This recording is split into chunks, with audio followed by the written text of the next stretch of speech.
morning. The storm is over, the clouds are gone. Yep.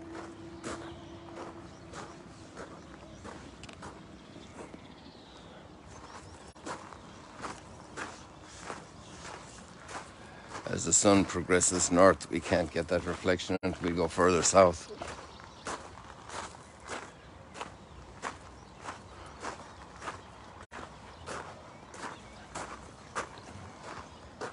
Hello there, Brad. Good morning. Welcome home. Thank you. So great to be here again. I just had a quiet time at my favorite place in the world. Is it favorite because of surfing? Well, it's pretty good stand-up paddling out there. Stand-up paddling, not surfing. Surfing is not the right word in the Sea of Galilee. Yes, I'm so blessed to be back since November, yes. Very good. Welcome home. We're going to do a short one this morning because I have a bunch of a conversation at 7:30 with a bunch of kids that were staying here. They're very rambunctious. I met them last night. No, that's different ones. Those are the Mexicans. Oh, okay. These are French ones. Oh, these ones are more into discussion and into challenging intellectually and so. Well, it's great to see kids here. It really is. It's fantastic. It's fascinating. Well, good morning. Thank you. God bless you, Brad.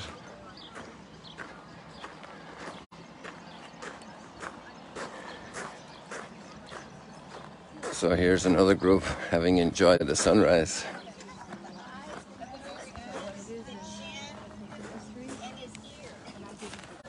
I think I know these ladies. Good morning, ladies. Good morning, how are you? It was this You're here with, oh no, you're a different group. I thought you were here with Lucy. Oh, that's no, okay. You that's can still okay. say good morning. Yeah. I'm doing a live stream worldwide here. You want to say hello to the world or you're okay? Yes. Oh, sure. You want to say hello to the world? Where are you guys from? Hello, world. We are from Dallas, Texas. From Dallas. We heard that's part of Mexico, right? We're our own nation. Come on now. Your own nation. Oh yeah, that's a free We're from state. Michigan. The free state of Texas. So you're with some church group? Yes. Welcome. Catholic Church. Catholic Church.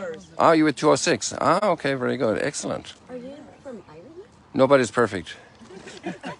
That is correct. I love it. I could listen. You're the one that needs to be doing the podcast because you're. Yeah, we're doing that right now. That's why you're on. Have a blessed day today. Yeah, I guess it's not too difficult to get a group of a unified group spiritually like Catholics from all over the world because we're blessed to be everywhere in the world. Some countries very sadly persecuted, other countries enjoying great freedom. I don't know, there were 30-something Catholics killed in Nigeria on Easter Sunday. It's part of the challenge in the world. It's kind of those moments when Peter denied Jesus, 3 times when the pressure comes on. And today we see the transformation in Peter. It's interesting,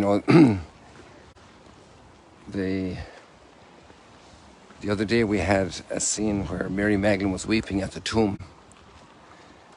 And Peter was also weeping, but he was weeping because of his infidelity. And well, really, we could go down deeper and we could say he was also weeping because of his fidelity that was broken. Because why he wouldn't weep if he didn't love Jesus? But he wasn't able to stay strong under pressure. And Mary Magdalene didn't even bother about that pressure. She just didn't care. She just was faithful. But she obviously wept because Jesus had died. It was a different motive for weeping. And today we see Peter in a very different situation in the reading. And there's a second part to it as well. Actually, Peter shows up twice today because the first reading is also about with Peter as the main character. The crippled man had been cured, and Peter and John were still speaking to the people. and the captain guards came in to take them. So this is an amazing moment.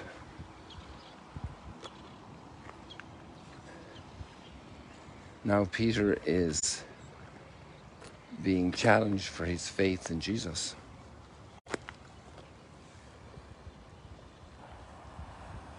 Being put under pressure.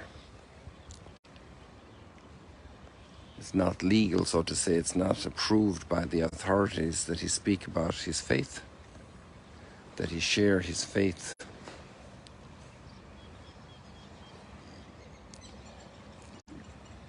The temple guard and the Sadducees confronted them, disturbed that they were teaching the people and proclaiming in Jesus the resurrection of the dead.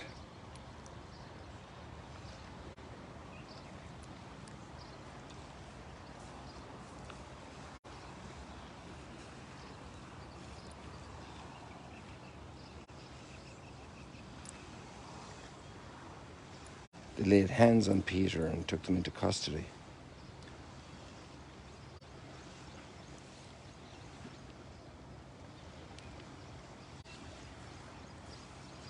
So the extraordinary courage Peter has then to speak out and to proclaim to the authorities who Jesus is.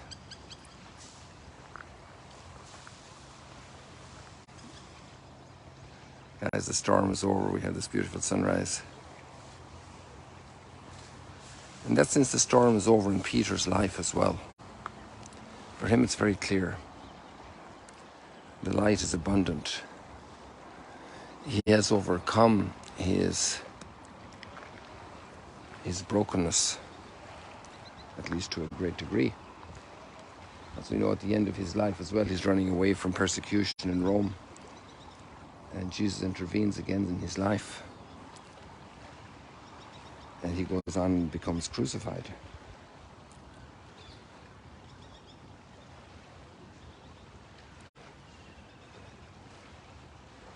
This is amazing transformation of the man we see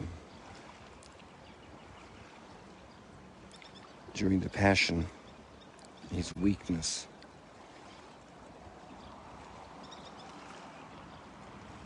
And the gospel has him back in Galilee today. Also, just right up here, we can see the Mount of Beatitudes. And I can point out very closely the place where this conversation is remembered. That's the Mount of Beatitudes, where you see those plastics covering the banana plantations. And I would say exactly straight down the middle of the screen, once you hit the water, is the spot where this is remembered, the primacy of Peter. And so Peter says, I'm going fishing, and the others go with him. And they didn't catch anything all night. And then there's this stranger on the shore, like the stranger on the shore of it, on the walk to Emmaus. A stranger appears. Mary Magdalene didn't recognize him either in the garden. He thought she was the gardener. And Jesus appears in ways that are not immediately recognized. In the middle of the ordinary travail of people, going to bury him, going back home from Jerusalem to where they live. Jesus meets them along the way, going fishing. So they're going back to very ordinary things. And that's where Jesus encounters them each time.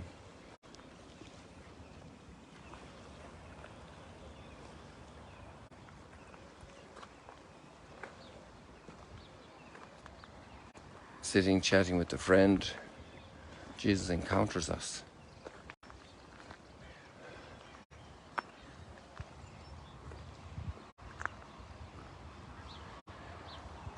In the kitchen, at work,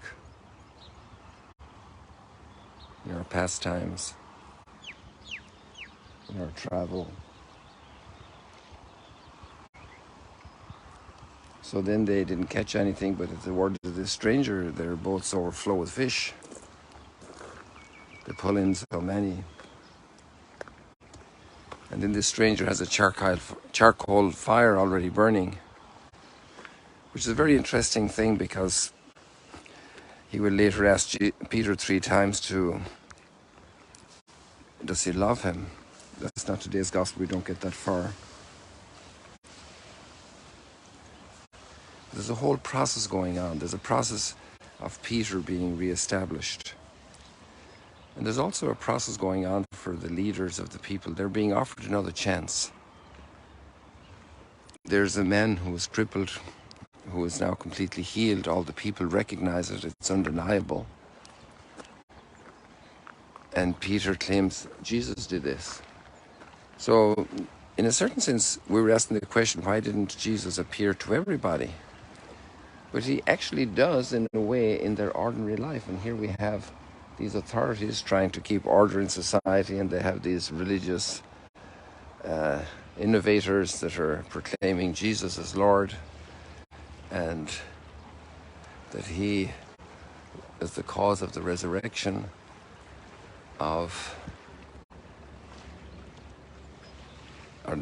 the healing of this cripple. And so now the leaders have an opportunity to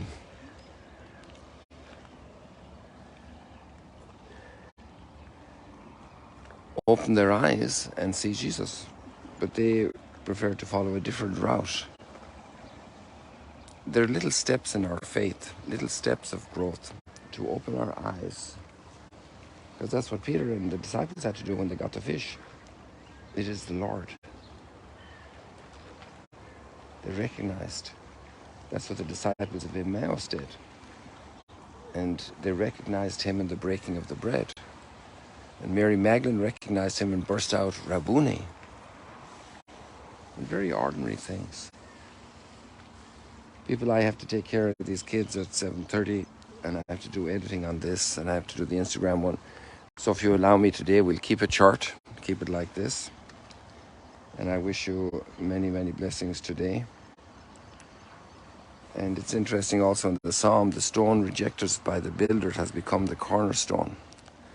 Sometimes we reject sources of good for us.